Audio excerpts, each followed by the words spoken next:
Yeah, man, we are live. I can't believe it. Episode 91. We're rocking and rolling. And honestly, I couldn't be more excited. We had an epic weekend. Hopefully, Tyler, you too had some fun this weekend. Man, we have to fly through the news because I'm excited to have our special guest on. I seen that there was a couple people putting on who they thought it was and stuff like that, and kind of. What are the guesses? Yeah.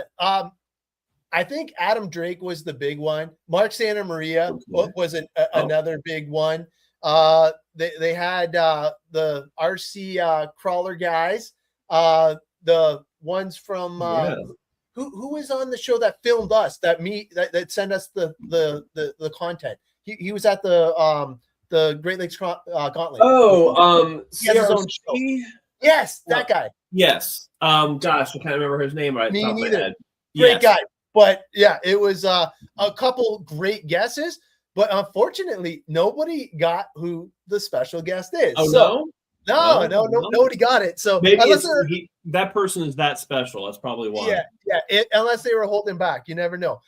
So we got a couple awesome things though in the news, and obviously we teased it, I think, a little bit on the show last. Yeah, it was like maybe 2 episodes ago. Yeah. So obviously the deal is official.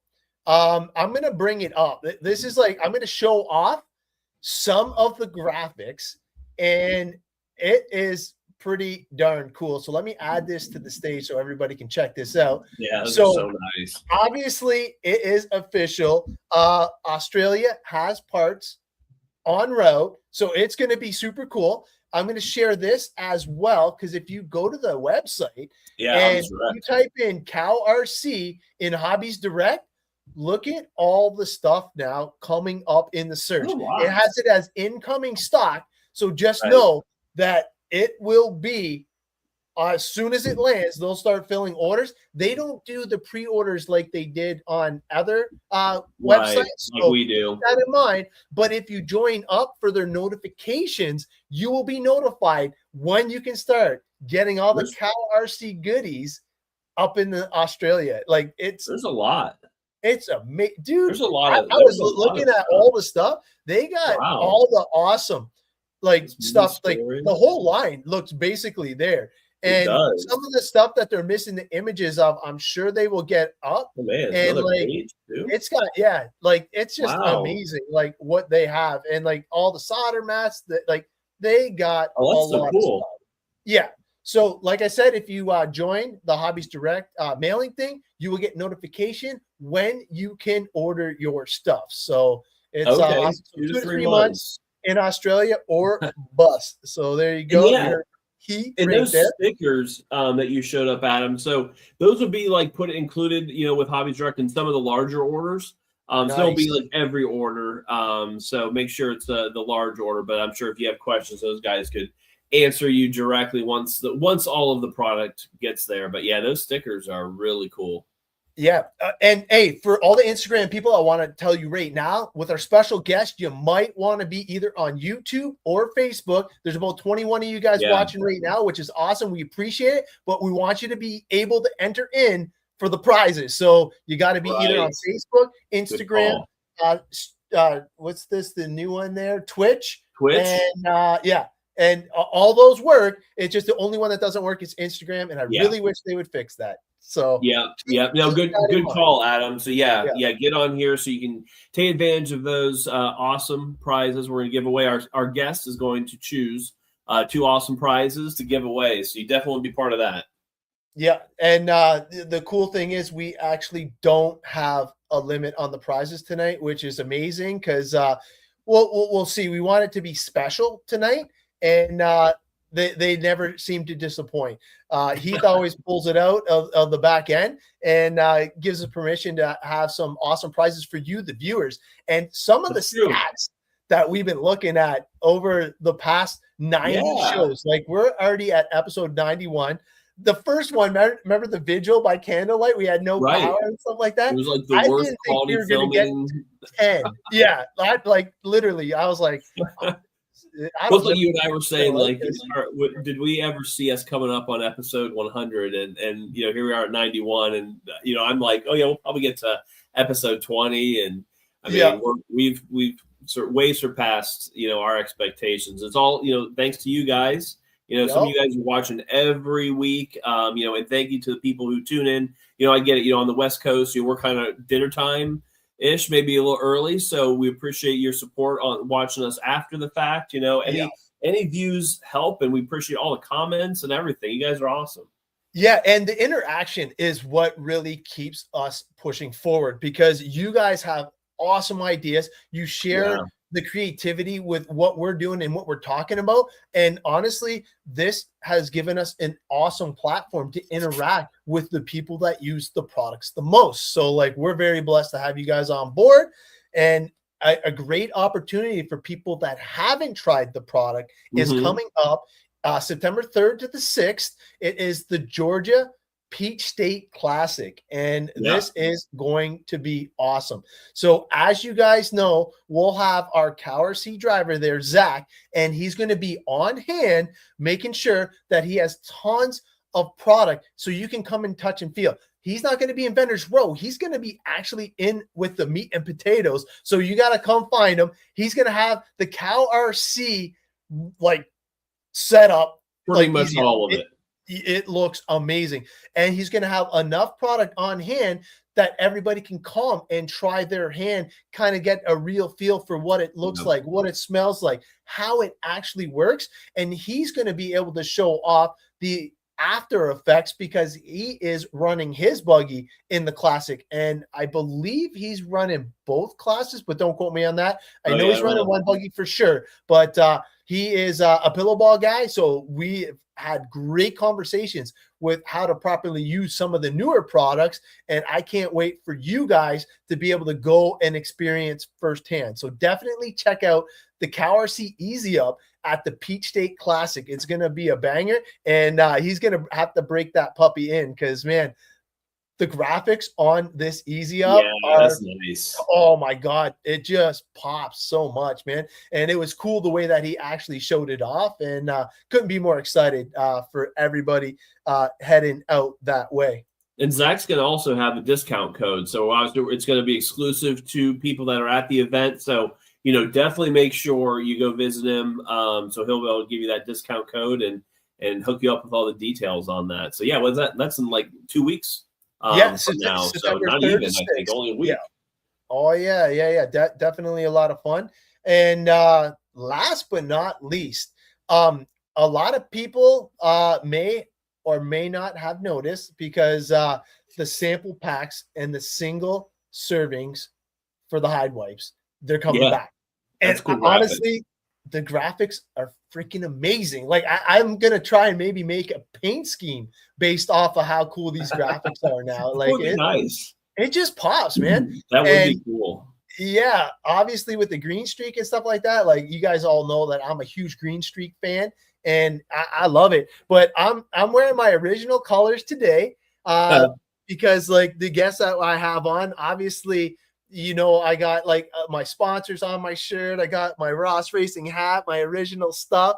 And it's kind of a throwback to the special guest that's on, and their influence that they've had on me, and how to basically try and be a little bit more professional, not fly off the cuff, be a little bit more structured. So definitely owe a lot of my RC fun and success to this person. So I'm excited to bring them on board and like let them kind of get it off their chest and see how they do once the camera's in their face, because it's a different ball game, and I don't think a lot of people know how much work goes in the behind the scenes. Like we even have some cool stuff that we're going to be able to talk about in the next coming episodes with you know, a lot more behind the scenes. So we're going to be able to do a deep dive and kind of have some fun with it. So I'm excited about that. But these hide wipes, single servants, now they're going to be back into the travel packs, I believe, right? And the sample packs? Travel packs and sample packs. Yep. Perfect.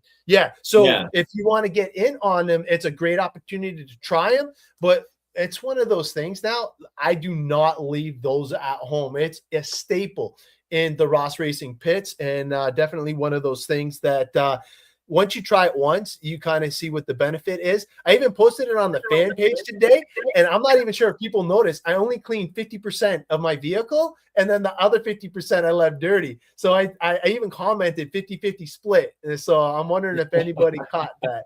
So the cool thing with these hide wipe little single packs is it's actually we'll end up selling them individually as well, and we're going to keep it under $1. So that's to come out soon. I think first we're going to get the travel packs and the sample packs, and then send them out singular as well for buy. I mean, because like we've talked about before, it's awesome to have these things in your backpack with you at the driver's stand, whatever, because you don't know what you're going to get on your hand, your vehicle, your radio, whatever. So it's kind of nice to have one of these, and they last a long time, especially if you put them in, you keep them in this packaging, which is really why we're individualizing each single sheet, because they will last a long time. The packaging is really nice.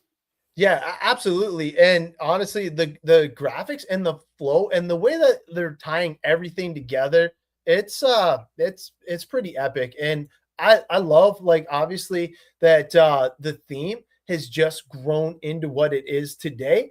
And honestly, like the new themes for each country, awesome. Like, I love that. I literally am holding on for dear life to my last Canadian Cow RC stickers, because, like, man, every time I get a new body painted, like, one's got to go on. You need to influence your country to take on and be a distributor. Yeah, we are in the works right now. I swear to God, I can't wait for our call tomorrow. Before you retire from RC, you will have a distributor in Canada. We will have a distributor in Canada for sure.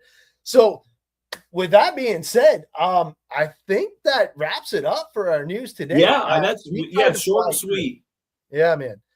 So are we ready to bring on our special guest? Yeah, special guest is incoming. All right. So what I want to do is bring on Heath. And Heath, are you there? Heath. What? What does that say? Sold and under new own. Huh. Oh, man. All right. Needs a little help there, I think. Yeah. You know what? We'll send help. But you know what? Let's bring on the real deal Heath Rashkow coming at you.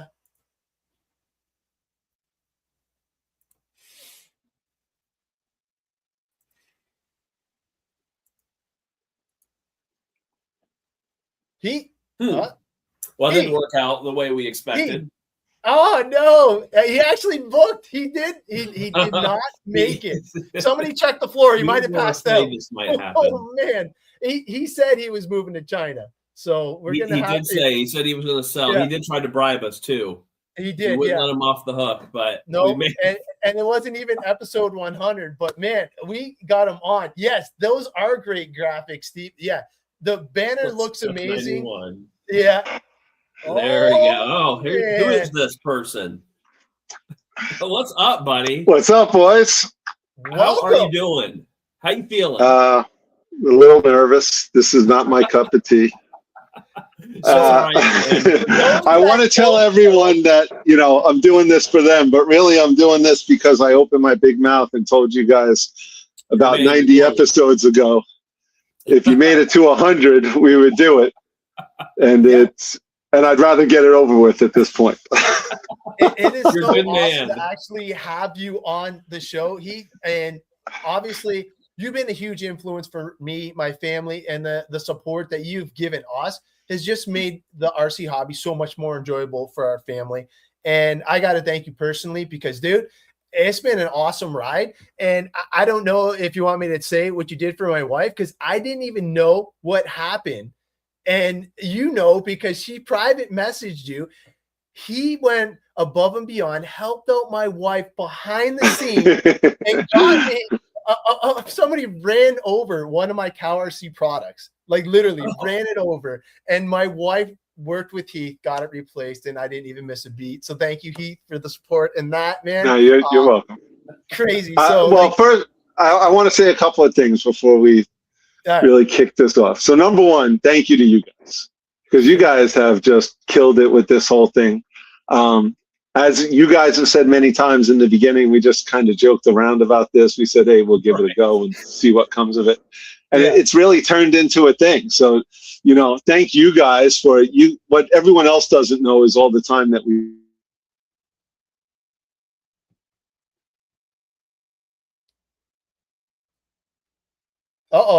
Heath?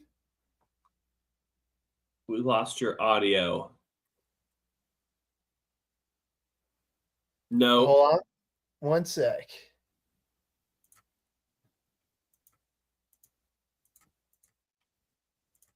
Okay, go ahead. I think we lost his audio. Yeah, you're good. You hear me? Oh yeah, we can hear you now. Yeah, we're good. You good? Okay, I haven't done anything. No, I switched your mic. If you want to just cut me off entirely, that's cool. No, we fixed it. I'll send those checks right away. But what I was saying is, thanks to you guys, we all put a lot of time in behind the scenes, and if it was up to me, this wouldn't happen. Like if I had to be on camera, it wouldn't happen. And just a prep for everyone. Once we get through this, it's never happening again. But I also, I want to thank you guys. I want to thank my parents big time, because what everyone doesn't know, my father's a huge part of the company. He's huge support. They don't even know I'm on. Well, they do now, but I didn't tell them. I didn't tell anyone except for you guys and my niece and my nephew. That was it. I got to thank my parents, for creating me and just backing me up all these years. I mean, without them, you guys have no idea this would never be. Not just because they created me, because they've always been there in even the tough times. And there's been a lot of tough times over the years, right? And I got to thank all of the fans and the customers, because we have as you guys know, I mean, really, we're just absolutely blessed. We have an incredible army of people just supporting the product, supporting what we do, sharing it, and not just saying, hey, this stuff works or this stuff is cool or go buy it. I mean, they share with their knowledge and their experience. And, I couldn't be more humbled, more blessed. It's just super awesome. Yeah. So nice. A lot of people don't know the actual true history, which is awesome that we get to dive in and kind of like grill you for a change. So obviously, what was your introduction to RC? Because everybody's got to know that. All right. So RC started for me, actually not with RC. Okay. RC started for me. I don't remember exactly how old I was, but I want to say between 6 and 8, maybe. Oh, wow, really young. But it wasn't RC. My father was big time into slot car racing. Ah, okay. And he would take me slot car racing with him. Mm-hmm. And I don't remember how old I was when I got my first slot car. And I don't know if this means anything to anyone, but if I remember back, I think it was a Group 21. Okay. I don't even know what that means today, but it was like something to do with the size and the motor spec and something. But that's how I started. And we'd walk in the hobby shop that we used to go to. We would walk past a cabinet. Back then, hobby shops didn't have 5,000 RCs. No. I'm over 50. This is going back a long time. They would have, I want to say 6 or 7 different RCs, a couple of Tamiyas. This was like, I want to say right around or maybe just before the RC10 came out. Okay. Yeah. Okay, so I could be wrong. It could have been out about that time or just before. I feel like maybe it was a year or two after, like I was really, really little, but it was still probably single digits. And I used to walk by the RCs, and I always wanted the RCs. And then eventually my father bought me, I think it was the Hornet. Awesome, the Tamiya Hornet. Yeah. Yeah, I think it was the Hornet was my first, if I remember correctly. And then my second, or maybe it was my first, and I'm screwing it up. But it was definitely my second if it wasn't my first. I mean, I was really young. Right. Was the Fox. Okay. And the memory I have of the Fox, I want to say it was like the second or third time we ran it. We went to this big parking lot. I don't really remember where the parking lot was, but I remember we went to the parking lot. You know, RC was very different back then. And it went out of range, and it got run over. Oh, no.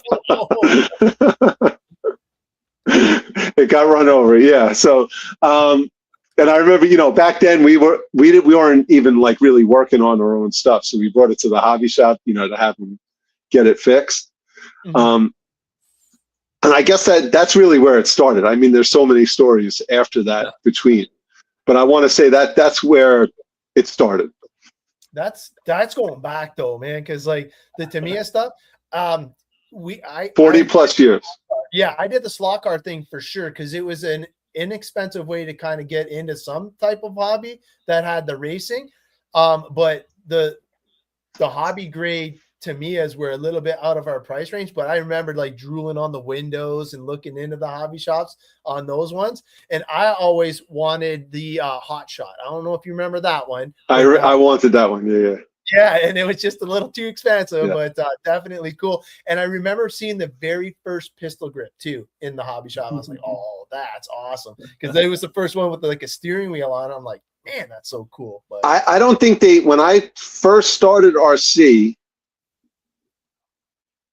they might have just started the pistol grip. Yeah. Pistol grip was like almost unheard of. Oh yeah. It was a rare thing, and a lot of people went and did the double thumb things, and now that's the unnorm. Like if you see somebody with that, like there's only 2 pros that run that. Well, there's 3 now, but like it's totally not the norm, and it's cool to see the progression. More of an airplane mode, radio now. I agree. Yeah, I did not finally switch over. It was a long time. It might have been like 15 years ago, 10 years ago that I actually gave in and caved. Oh, really? I held on till it wasn't cool anymore. Wow.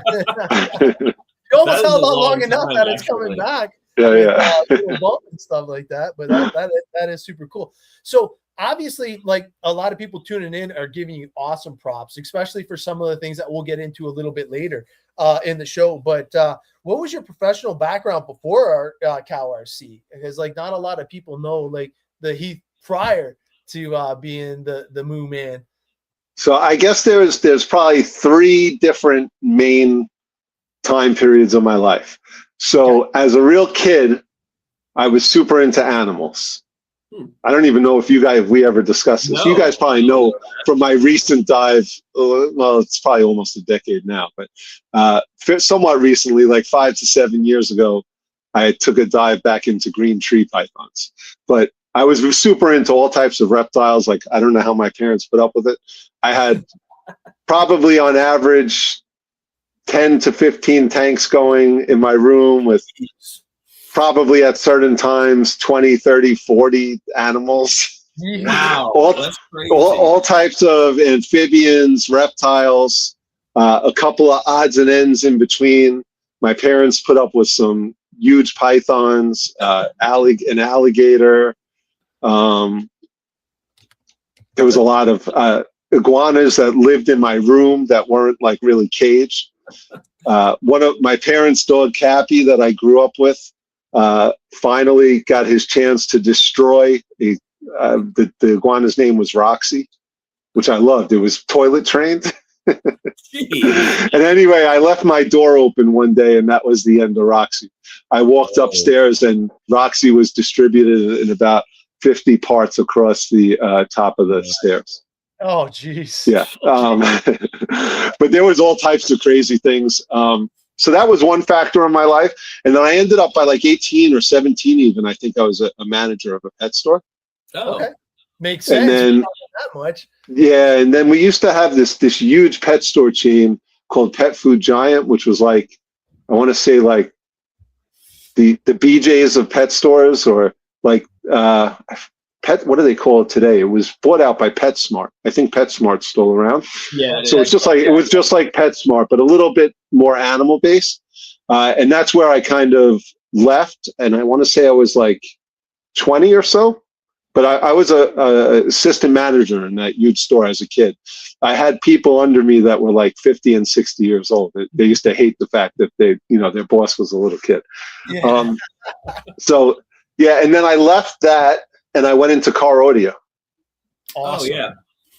And I spent many, many years in car audio, doing all custom car audio. This was a different time of car audio. Like nowadays, it's not the same. But I was into all the different fiberglass work and all types of crazy stuff. There was probably, in Long Island, I want to say there was maybe like 10 or 15 people at my level of what I was doing. Wow. And it was awesome. I mean, I really enjoyed it. I made really good money for my age. I bet car audio was banging back in New York then. Oh yeah, it was huge. And I was in demand, so it gave me a lot of freedom to kind of bump around and work my pay scale up quickly, so to speak. Yep. And based on your content, you get paid for doing bigger and better builds, and you probably just leveled up that way. Well, I worked for a company. This is before, some people may hear this. This probably wasn't my heyday. This was like the end before I went out. But some people might remember a show that was on TV with Unique Auto Sports. I think it was on. Yeah. I wasn't on that show, but I worked for him and ran his custom shop years before they did that show. Wow. So I don't want to give the wrong impression. But with that said, when I was working for him, I mean, I did cars for, I gotta think back, Busta Rhymes, DJ Clue. Really? There's probably a couple of dozen that I just would have to sit and think about it. But there was a lot. So it was a great time. Yeah. Okay. So my biggest hero, because I used to do SPL competitions in my Blazer back in the day. Oh, did you? Okay. Yeah. And I had 6 12-inch subs in a coffin is what they called it, because the whole bed of my Blazer was like awesome. And I was using PPI because I love precision power. I remember. Yeah. Good stuff. So I was a huge Mike Fukuda fan, which was the Rawford Fosgate guy. He also had a Blazer. Mike was from New York. He was from New York, right? I believe so. Yeah. And I met him. I worked with him. Mike Fukuda? If he's who I think he is, and he worked for Moving On Sounds. So I was early in my career. I wasn't really doing, I got to help him a couple of times. It was before I really had real experience doing custom stuff. That really counted anyway. Well, his windows in his Blazer flipped up and showed off his amp racks and the wiring. And cool. Like it was so badass. Like his installs inspired me to do better. And I thought that like he was super approachable. He was super awesome. And then I was just asking him like some technical questions, not to try and beat his SPL record. Obviously, I'm just an amateur, but like he just was really weird about letting go. No, they didn't share that stuff. Hey, I'm not sure I'm thinking of the same guy, but if he worked for Moving On Sounds, I forget the town it was in, but I worked there for a while. I actually worked on their road crew, but I got to help him sometimes because I had a basic understanding of the custom stuff. But I was like lackey boy for him. If it's who I think it is. It might have been. Him and Elma Gates were the ones that were battling to get to 191st back in the day. And like you literally had to have your doors bolted because like the windows were folding on. It was what a great time, man. We could take a deep dive into that. But okay, so that was number 2, right? What do you mean number 2? Because the first one was the pet store. Then you got into car. Oh yeah, so that was the second one. So then So I left. I spent a couple of years just like after that, just lost, we'll say, not sure what I wanted to do and trying to figure out life, whatever. And then I ended up getting a job just because I was trying to get back into something serious. Yep. I ended up getting a job at a company called Teletrac. They're not around anymore. They got bought out by a big conglomerate. But I worked for a company called Teletrac. They did global positioning systems, basically Big Brother in commercial vehicles. and heavy equipment, stuff like that. Mm-hmm. So I started working for them. I don't remember when. I want to say it was ballpark 2005, 2006, 7, somewhere in that ballpark. Okay. And I spent, I want to say 11 or 12 years with them. Wow. And I moved up the ranks pretty quick. I basically, before I left, which is a story in itself, I basically ran their Northeast service team and trained all their people. At least on the Northeast, I traveled all over the United States. I actually, at that time, I had my first sight hound. You guys know I'm a dog guy. Oh, yeah. And I had my first sight hound, which is, for everyone that doesn't know or hasn't seen my pictures, I have a Whippet now, whose name is CJ, which is short for Caesar Jr. And his namesake was my Italian Greyhound, a smaller version kind of him, who was Caesar. And that dog traveled with me all my years at Teletrack. In the car, he did well over 1 million miles with me. Because I drove all over the country, because they would pay me for, back then, they didn't keep track of stuff. So they paid me for my drive time. So I would drive, sometimes I'd drive to like Arlington, Texas, I remember, 33 hours. Whew. But I would just pull over in the rest stop because I was in the car. They would pay me. So I would take a nap in the car, and I would get paid the whole time. I think like back then I was making decent money. I was probably like a 45 or 50,000 salary. But by the time I got my overtime at the end of the year, I was like almost doubling. Because I would work ridiculous. I mean, all I did back then, at that point, I had retired all my younger social life, because this was like, I want to say 30 to like 40, maybe a little bit older than that. Okay. And all I did is just work and make money. Yeah. So I would sometimes I'd be away for days at a time. I actually started this while I was still doing that. Awesome. Oh, no kidding. Well, hey, we'll kind of segue into that. But beforehand, thank you guys for making it to the halfway point. We got a little something for you. We're going to give this up on the stage here just so you guys can get in on the giveaways here. We're going to share a screen. Remember, the 2 giveaways are Heath's choice. So hashtag it up. Oh, yeah. You got to hashtag it. So what does CowRC mean, and where did the name come from? This one is going to be awesome. So, I mean, it's actually pretty simple, I think. So it was supposed to be KOW. And why is that? I mean, technically, well, I guess, there's actually, this is probably a story for later down, but to try to explain it without going too into details, we do a bunch of different things. CowRC is one of the things we do. It's really most of what we do. But technically, I guess the company is Cow Performance Company, Cow Performance Co. And it was originally supposed to be Cow with a K, because my last name, Mesh Cow. But in New York, when you're doing business, this is when we were tiny, when you're doing business as a DBA, and you're registering a business, you have to be able to look up the word in the dictionary. And there's no word that exists that's KOW. So literally sitting there filling out the paperwork, not wanting to come back and think about it, it became COW. And that's it. And then quickly thereafter, it might have even been before the first products really came out, it became shortened to CowRC. Okay. By the time we had our first website, it was already CowRC, and that's why it became CowRC.com. Okay. Now, were you always thinking of the cow theme, even when it was KOW? Oh, yeah, for sure. We were definitely going to. It's a gimmick. Like, don't get me wrong. It's good. As long as you got a good product. It's going in that direction. A good gimmick is good, as long as it's not just the gimmick. Right. But yeah, that was my plan. And you know what? When I was really young, a lot of my friends would call me Cow. Okay. Not like in a derogatory way. It was just a nickname, because of my last name. And it was better than, I guess, Mesh. Although, when I was really, really little, like tiny, like single digits, it was Mushy Cow or Messy Cow. But, that was a different time. I wasn't 6'5", 200 plus pounds back then. So. Right. Awesome. No, hey, and that's very interesting. We're all lucky that it was the C instead of the K, because, man, it has grown into what it is today. And it is now known around the world. Like literally known around the world.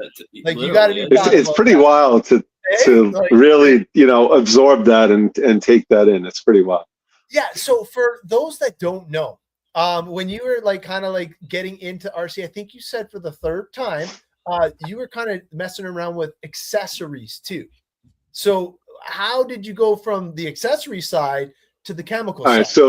So all right, let me give you some quick history. So, you know, just to go through the progression of my RC hobby. So I started with those Tamiya cars, right? I stayed there for a while. I remember my father decided to get into it with me. He built an RC10. Hell yeah. The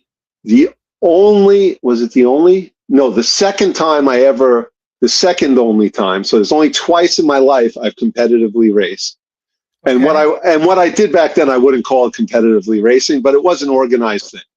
Okay. You know, it was just people that got together and raced RC cars. It was very at a track. It was at a track, a very loose put up that day track. You know what I'm saying? Okay. One was in a parking lot, one was in a gymnasium, but they had, you know, stuff put down, no jumps or anything.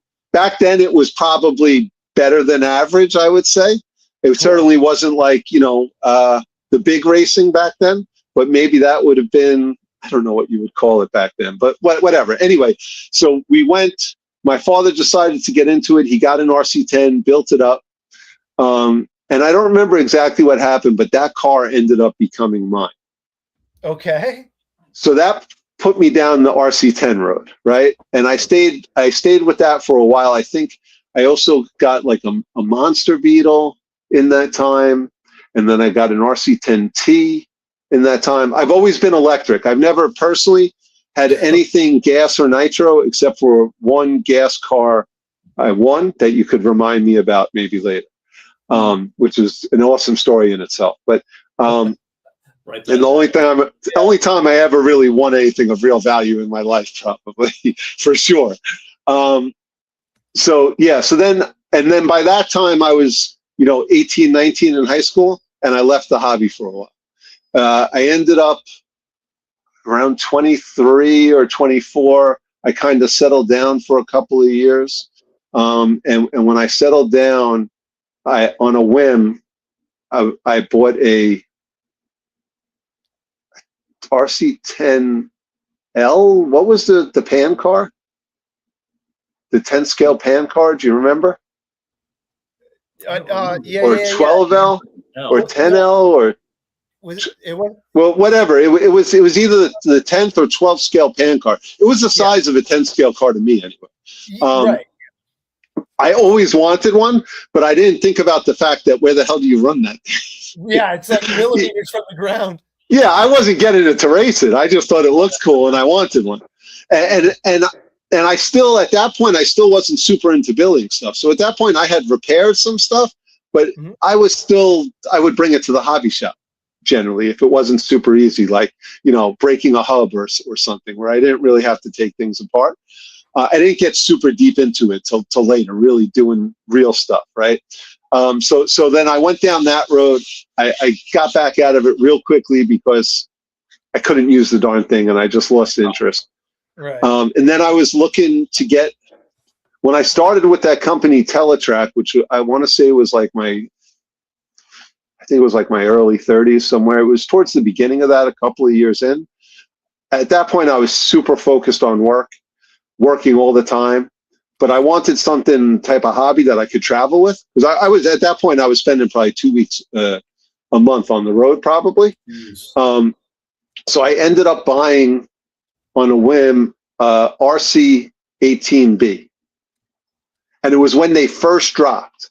And at that point, it was when LiPos first came in. And I was like, wow, because it was a whole different ballgame, right? You know, once LiPos came in, the things you could do with them, and that's where I really started tweaking and playing with stuff. Within a couple of months, not within a couple of months, immediately I was full bore into it. You know, within the first probably 2 weeks, I probably had spent hundreds and hundreds of dollars. I was buying all the MIP hop-ups, the Exotech stuff that they used to make for that. I had Max Amps back then build me a custom. This is where I really started doing a lot of custom stuff. So I started making my own custom chassis up for the thing. I had Max Amps build me a custom saddle pack. I wanted a saddle pack because for me back then, I wanted everything fast and I was into street drifts and dropped low. If you guys remember, remind me, I'll get a couple of old pictures from some of this stuff. Oh, yeah. At least for back then, it looked pretty cool. These days, I don't know, it still does, but it all looked pretty cool back then. Vintage is still in, man. And this was before stuff was really fast. Mm-hmm. And this was before, these days people have that stuff probably doing 100 plus. But back then, most people weren't even doing 50 or 60. And I don't remember exactly what I was doing with those things, but I was doing faster than that. And it was awesome. When I show you the pics, you'll see. I mean, there's like just so much custom stuff on it. And that's where I really fell in. I started getting involved in the forums. Oh, okay. Back in the day when the forums were big, which I got to give a quick prop just because I may forget later. Somebody who I really have to thank, he's definitely not watching this now. But the owner, some people, if they were around back then, may remember a really popular forum called The Toys. And it was a RC store that focused mostly on internet-based, focusing mostly on minis and micros, right? But the forum was super popular. And I won't go into this, which had nothing to do with him, some of the things that caused me to leave there. But he gave, and we're still friends today, he's just not tuned into the hobby. He gave me the first voice. If it wasn't for him, we may have not have ever really started, because I may have just said, this is too much work. And because nobody would even give me a place to talk at the time. And I'm not, you guys know how I am. I don't want to beg anyone to buy my products or you know what I mean? If you're interested, let's talk. I want to talk. But if I got to sell you, then it's just not who I am. I don't want to do it. So he gave me the voice and a place that was busy. And they, were super warm to having my participation. I mean, I also contributed and did stuff, you know what I mean? But it was a two-way street. And if it wasn't for him, this may have never gotten off the ground. It may have. He was there was other people there that also took part in it, but he had the platform and he gave the okay, and embraced it. And yeah, it was really. That's definitely one of those moments where you could look back and say, if that little thing didn't happen, it could have gone a very different direction. Wow, so all right, So anyway, so that led into a whole bunch of different things, right? Yeah. Within a year or two of being super involved in the forums, I was doing lots of different custom stuff, but I was getting into, at first, most of the smaller stuff. Okay, I didn't go back to the bigger stuff yet. That was later, but I went smaller and smaller because it was super easy to take on the road with me. And this was when, just after those were popular, that's when the first Micro T's came out, the 136. Oh, wow. Yeah. I got super involved in those. I loved them. I had ones that were doing 50, 60 miles an hour. Jeez. It was awesome. Yeah. And nobody was doing, I mean, I'm sure there was a couple of people. Like, I remember this kid, Joey Blaze, who I'm still friends with today, who had Hano Circuit, this drift place in New Jersey. He's not super into the hobby. I'm going to have to send this to him, though, because we still talk every once in a while. But he was another one of those people that really picked up, he was just super into the hobby, but he really picked up the torch and shared stuff back in the day. But he was one of the people, even though he was a kid at the time, right? Now he's a man, but back then he was a kid. I was a young man. He influenced me a lot because I would say I probably surpassed him as time went on, but seeing what he was doing at first, I was like, oh, I have to do that. Right. Right. And so that's really what brought me to starting a company, because I was so into, at that point, I had done so many different custom builds. I kind of leaped over a lot of stuff. Like, we did a bunch of giveaway builds to promote the forum, and I was building like custom minis with custom chassis, and we did a light up chassis. We did all types of stuff. Like, I think there's some China company these days, or as many as a couple of within the past 5 years, that was offering a chassis, a carbon fiber chassis that lit up. I literally made that. I can show you the pictures. Like, it's got to be, I don't know, it's got to be almost 20 years ago now. Ooh, I did that. Yeah. So yeah, I still have the pictures. I think I might have shown you guys some of them. That, you know, it probably wasn't as polished. I did it in my home with the Dremel, but it was a finished piece, you know. But I had the idea. I didn't get it from somebody else, because I kind of melded together what I used to do, stuff like that in car audio.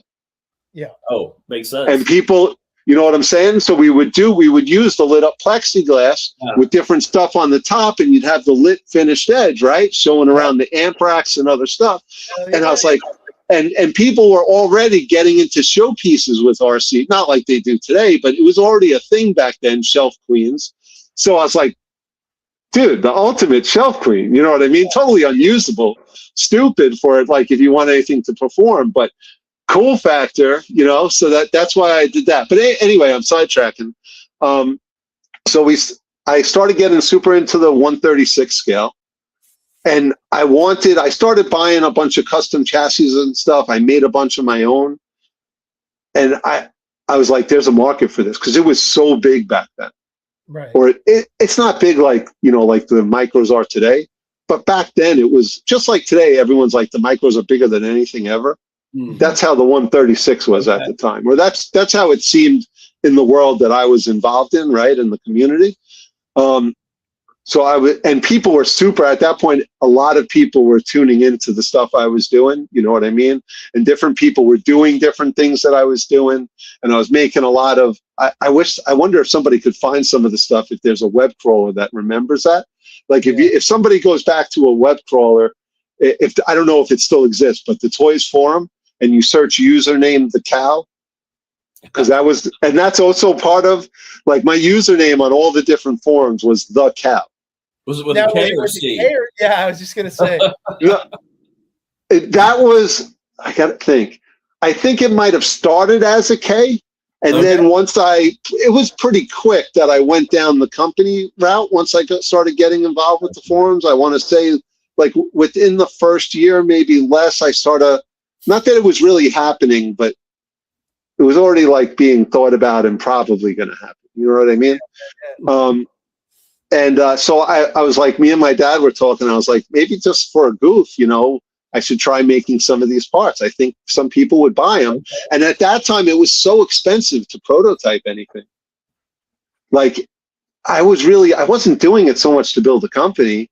I was doing it because it would pay for me to get my one piece if 20 or 25 people would spend the price that it might cost, even a bit more, to do it. You know what I mean? And that's really how it started.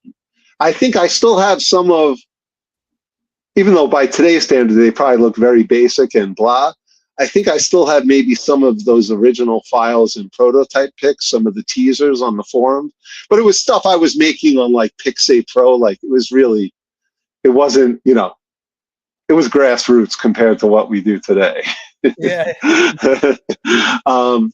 But that's honestly where it started. And once we were going down that road, because I didn't know how to make any of the proper files for any of the machinists or anything to have it made, we had to find, you know, so back then you had to have a professional that did that stuff.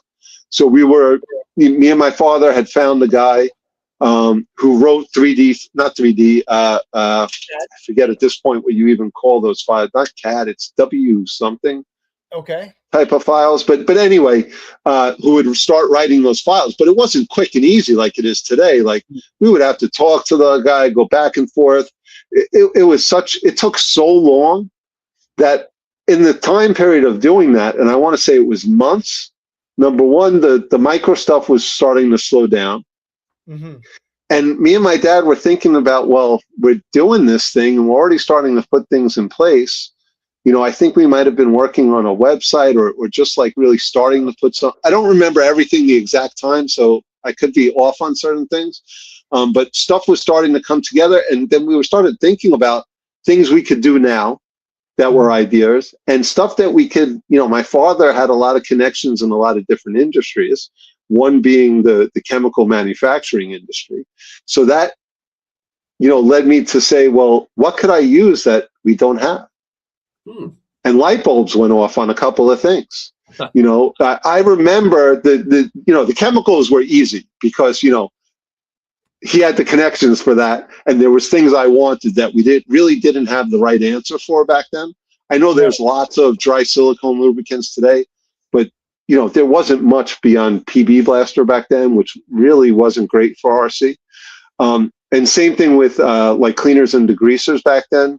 You know, I know there's lots of choices today, but there wasn't. Most stuff was either like a nitro clean or brake clean back then. Oh, you know, yeah. or a really noxious, nasty electronics cleaner. There wasn't as many options or anything like what we have today.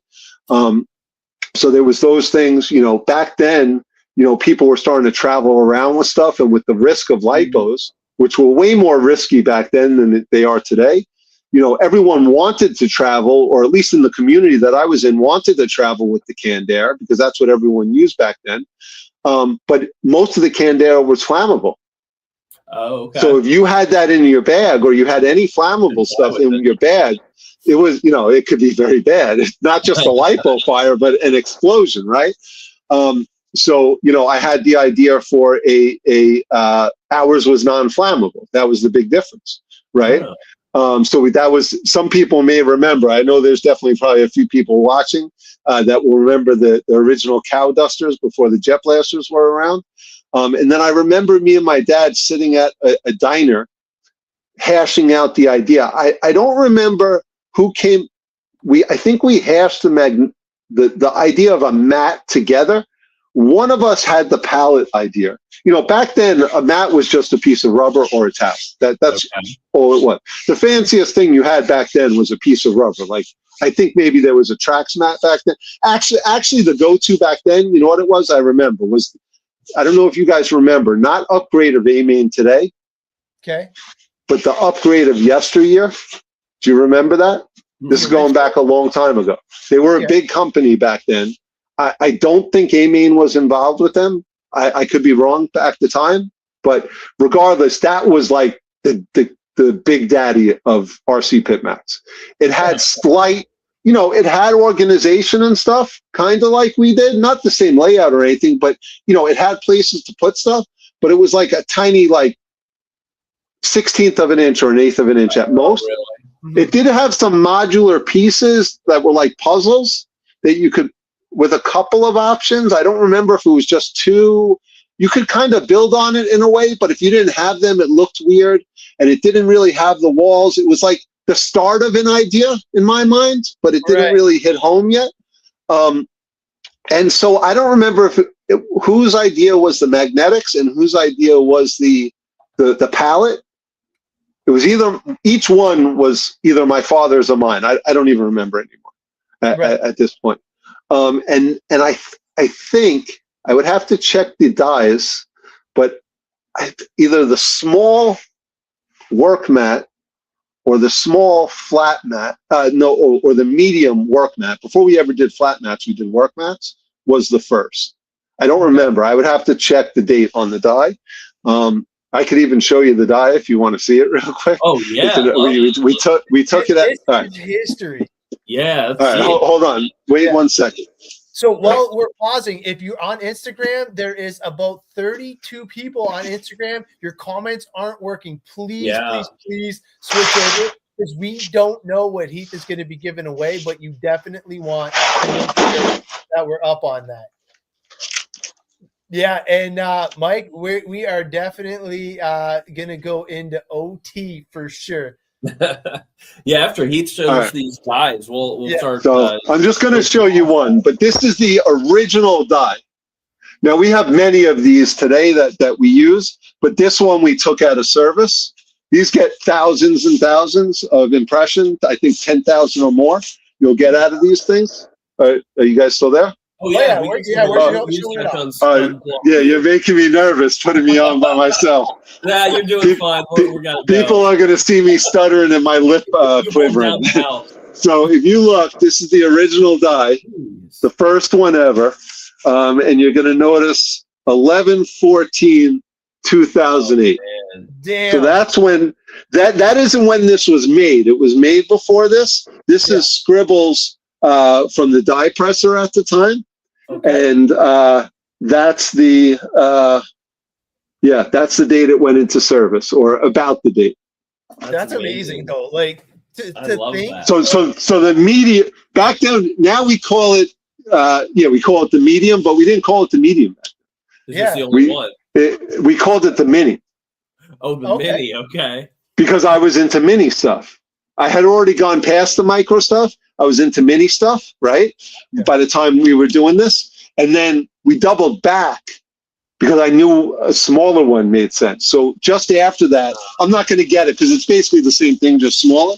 But the mini, the micro, we called it, which is a small today, that was in early 2009. So it was a few months later. That was an awesome piece of history, man. Those things are like nostalgic. They got to be like super special to you, especially to get one back at that age. Now that's why I saved them. My father still has in the garage. I don't keep them here, but my father has them. And one day when we have like eventually, it's probably far off, but eventually I plan to have like a store in not a walk-in like store. I don't know that I'll ever have a retail to the public, but I would definitely like to have a come in, touch, feel, and try stuff to the public. Cool. I mean, I think that's still a ways off of having that, but I would like to have that one day. And one day, if we have that, I would love to have in like a shadow box or something, some of this stuff. Yeah. And one of the things my father has, he has original, pristine condition, original run Moose-Slick silicone back when Moose-Slick was just one product. We didn't even have the idea of Moose-Slick being a line of lubricants back then, Well, back then it still was just doing stuff to pay for me to get what I wanted when we first did it. You know what I mean? Right. It wasn't until we were, I want to say maybe a year into really starting to sell stuff, even though it didn't like fly off the handle immediately. We definitely saw that there might be something there. But he's got the original Moose-Slick can, the original cleaner and degreaser can, and the original cow duster can. And then they were a little different. Like, what was it? It was Mutor cleaner. It wasn't Moo Clean cleaner and degreaser back then. It was Mutor cleaner and degreaser. Like Motor, but Mutor. Yeah, like Mutor. Yeah, and then once I was getting more serious, it wasn't until years later when we redid the labels and really started getting serious about stuff. When we knew there was something there, this is going, I want to say 5, maybe 7 years ahead from where we started. I don't remember exactly when we redid the labels. It may even be after that. That's when we started to refine and make sense of stuff. You know what I mean? So it made more sense to go Moo Clean. Like for those that don't know, I know a lot of people watching know, but Moose-Slick is our spray line of cleaners. So there's multiple different types of Moose-Slick. And Moo Clean is our spray line of, Moose-Slick is our spray line of lubricants. Moo Clean is our spray line of cleaners. So we started, as I saw it, we were getting serious and looking into the future. I started refining. No, dude, that is awesome. I love that history. Like the history is just the tip of the iceberg. So for those that want Heath back for a second episode, I think we're gonna nail it. Nail it right there. So with that being said, hold on. We should probably tell them the basic plan, or I will. Okay, yeah, and because we got to give stuff away, dude. An hour flew by already. Hopefully, no one saw my hand shaking as I'm, sipping my coffee. So our basic plan is we're gonna go through a lot of this history stuff. Mm-hmm. Eventually, we're gonna get through all the products. We're gonna go deep dives through all the products, and then I want to make it known I'm going back into seclusion. You will never see me again. The man behind I will still be totally reachable. Happy to talk to everyone on the phone, but you will never. This isn't like a new coming out and suddenly I'm going to be everywhere on video. I won't even be back on Caltech. Once we get through this series of however long we have to cover everything, that's it. I'm done. So obviously the plan was to do Heath on episode 100. But he hatched this plan, and I think it's a banger because who has better product knowledge than the man himself? So we get to take deep dives with Heath, and obviously we're going to learn the process, his thought process behind it, and how all the chemicals and everything work together. Not only the chemicals, but the mats themselves, how we expanded upon it, how he started it off. And it's going to be your opportunity when we're doing a deep dive on each segment to get your questions in ahead of time. So what we're going to try and do is, starting with these shows and episodes, we're going to try and have the link posted on the Thursday prior to the weekend before the show. So you have a whole week to get your questions in, and then we can review them and kind of custom tailor the deep dive. And he has all the information. Let's face it, like you're coming from the cow's mouth. Right. So yeah. So if we want to make sure that we do these next couple episodes correctly, we need your help too, because we just can't have Heath rambling on all day, fumbling and stuff like that. Even though he did an amazing job, you couldn't even tell he was nervous. So. Hey, I want to sidetrack real quick just because I saw someone comment. Tom Asmuth. It's people like him that have really, I mean, he's not the only one. There's probably dozens. There might even be hundreds, but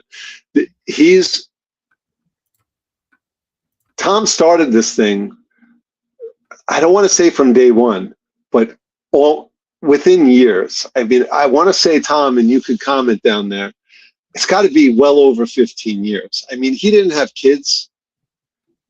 Like, we were both much younger.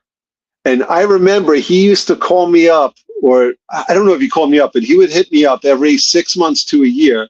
And the cow dusters were his thing. So he would hit me up and get a case of cow dusters every time he ran through them. But there is so many customers that are still around today.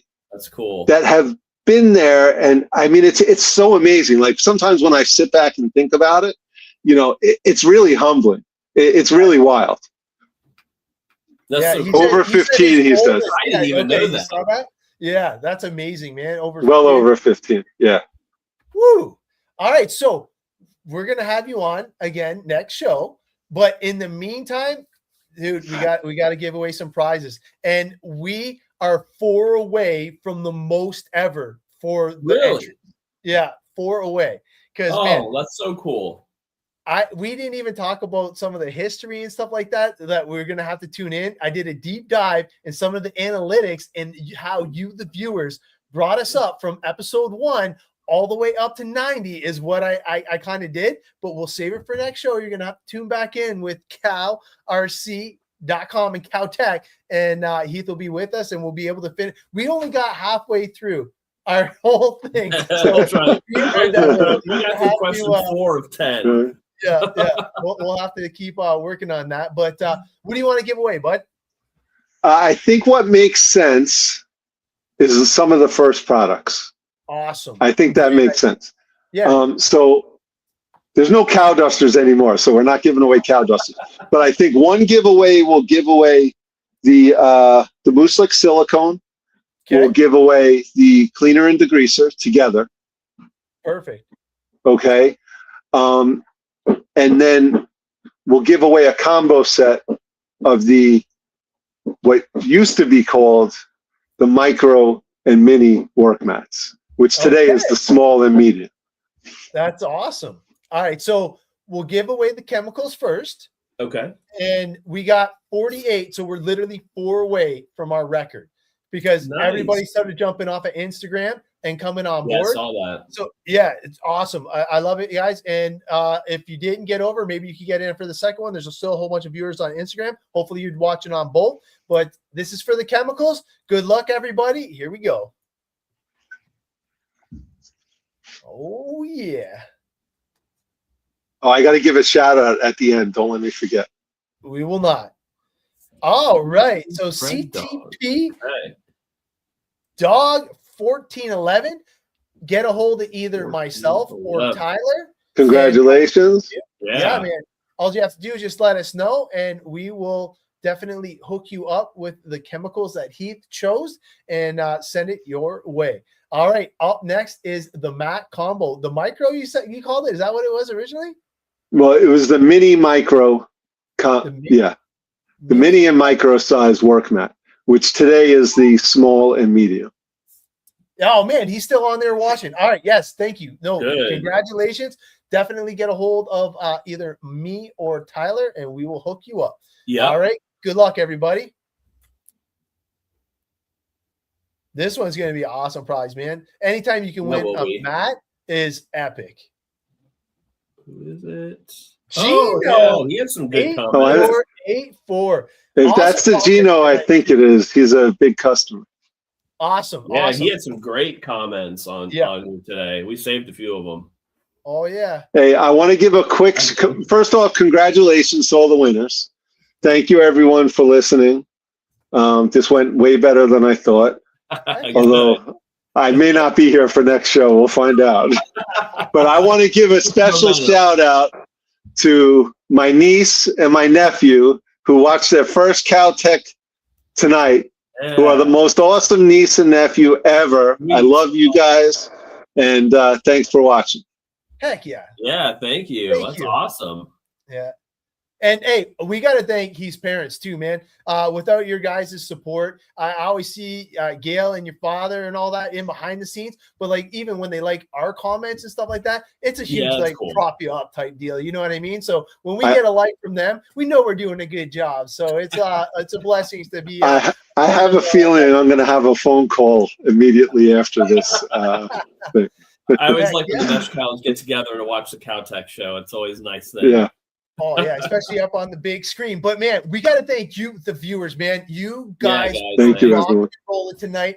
The comments were amazing, and we did start a couple of them for future episodes. And when we get to the questions that it was relevant for, we will definitely bring those back up. So not that we were trying to skip over any of the questions. We just wanted to try and keep it simple for Heath, stick to the script, and just kind of like present it in a more structured way. And now we get him for another show. So it worked out kind of perfect for us. Scare him off too bad. Yeah, exactly. So we'll be back in 2 short weeks, and we will take another deep dive into the history of Cow RC. So make sure to join us then. And for now, see you later.